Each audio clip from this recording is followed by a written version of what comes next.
Welcome into the Valley News Now digital desk. We're continuing to monitor the aftermath of the severe storms that went through our area. We're going to check in with Harrison Prey, who's out in Enderlin today, in just a moment here. But just wanted to give everybody an opportunity. I want to let you know I have the Facebook live stream going to my monitor right here. If you have any questions that you have that you may want answers for, feel free to comment it, and I will ask Harrison if that becomes available. But no, one of the hardest hit areas in this storm, of course, where the fatal tornado went through, is Enderlin, North Dakota, and that's where Valley News Team's Harrison Prey joins me right now from Enderlin.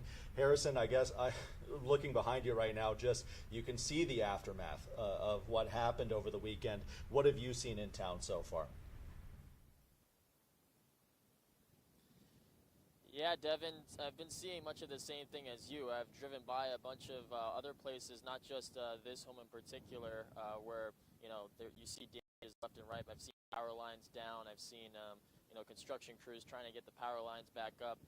But here I'm at one of the several homes that were damaged from the weekend's tornado sighting, and it's been again, it's been tough. You can see behind me, you got trees down in front of the residents' yard. Their whole roof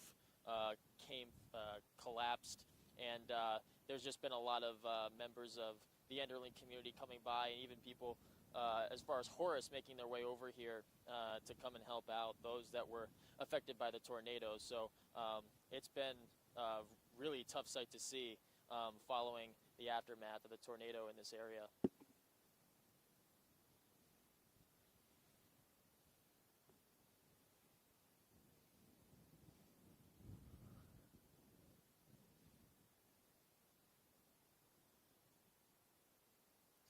Yeah, their response is similar to those that have been affected directly by the tornado. It's been, they feel empathy. They've been empathizing as much as they can, and they feel like it's the least they can do to come out and help.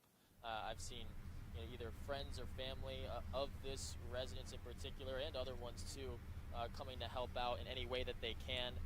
They just feel super sorry for those that were, had their house taken away from them in a lot of ways. So I felt their sorriness. I felt their emotion too, even though they had not experienced it. To the families that were directly affected, they feel like it's the least they can do to make their way out here, clean up, get rid of some damaged items. And so that's essentially the feeling I got from the members of the community. Harrison, you've kind of checked in throughout the weekend. Obviously, you were working this weekend in the immediate aftermath of these storms.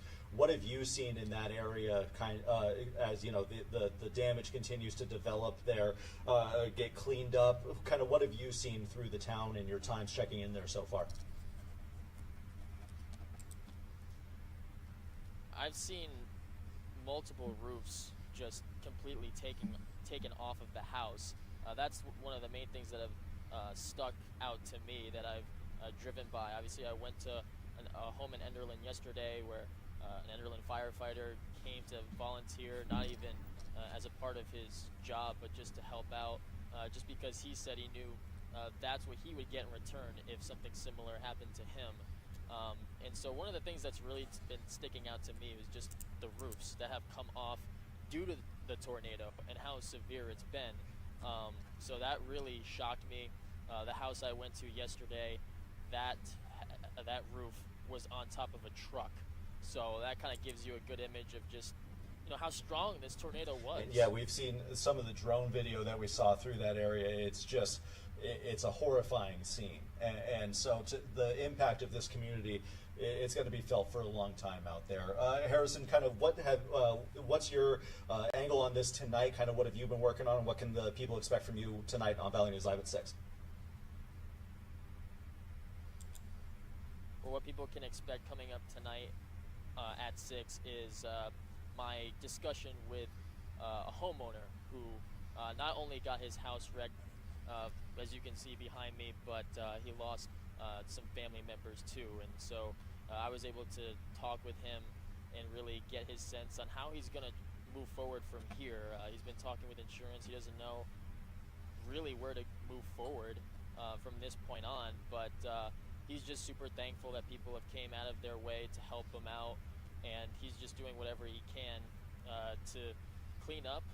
And again, I've still been seeing people coming and going to get rid of damaged stuff inside of the house, and so it'll really just be about obviously his story, but community members chipping in as well, and just how tragic this incident is to him, and what the community is trying to do to help him out. Thank you very much, Harrison. We'll check in with you a little bit later on tonight, and again, we're going to keep following this, obviously, throughout the day.